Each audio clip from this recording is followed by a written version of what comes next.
Hello everyone, I hope you all are doing well. So today's topic is conceptual question of gravitation and our first question is Newton law of motion are applicable to individual particles, explain.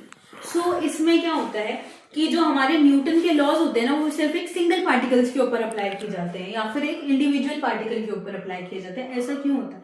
अब देखो ऐसा इसलिए होता है कि जो larger bodies होती है ना वो क्या होता है छोटे छोटे पार्टिकल से मिलके बनी होती है. ठीक है.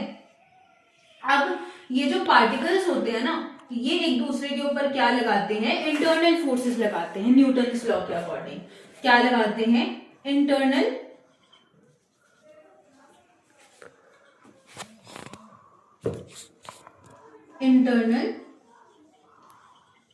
फोर्सेस. एंड किसके अकॉर्डिंग होता है ये? Newton third law. ठीक है. अब न्यूटन थर्ड लॉ के अकॉर्डिंग होता है तो जो इंटरनल फोर्सेस होती हैं ये लगती हैं. अब ये पार्टिकल इसके ऊपर लगा रहा है तो ये पार्टिकल भी इसके ऊपर लगाएगा ना. ग्रेविटेशन के अकॉर्डिंग हमने क्या पढ़ा था कि हर पार्टिकल यूनिवर्स में एक दूसरे के ऊपर दूसरे को अट्रैक्ट करता है या फिर उसके ऊपर फोर्स लगाता है. अब इसको हम एक डेली लाइफ के एग्जांपल से पढ़ें. देखो सिबलिंग्स होते हैं क्या करते हैं? एक दूसरे के साथ लड़ते हैं.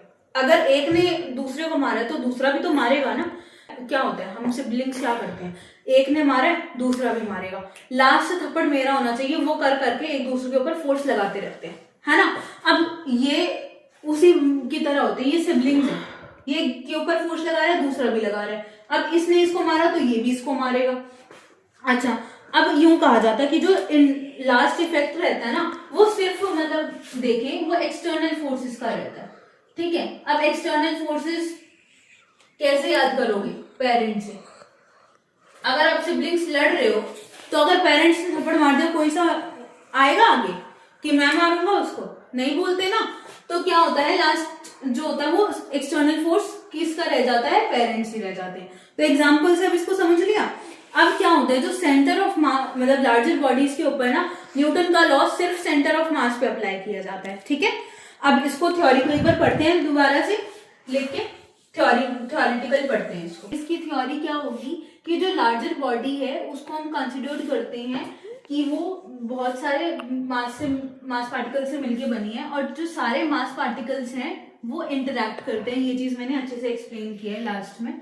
तो each other the internal force is zero. इस वजह से जो इंटरनल फोर्स होता है वो क्या होता है? जीरो होता है. और जो लार्जर बॉडी है उसको हम रिप्लेस करते हैं बाय सिंगल मास पार्टिकल. किससे रिप्लेस कर देते हैं? सिंगल मास पार्टिकल से whose mass is supposed to be situated at center of mass.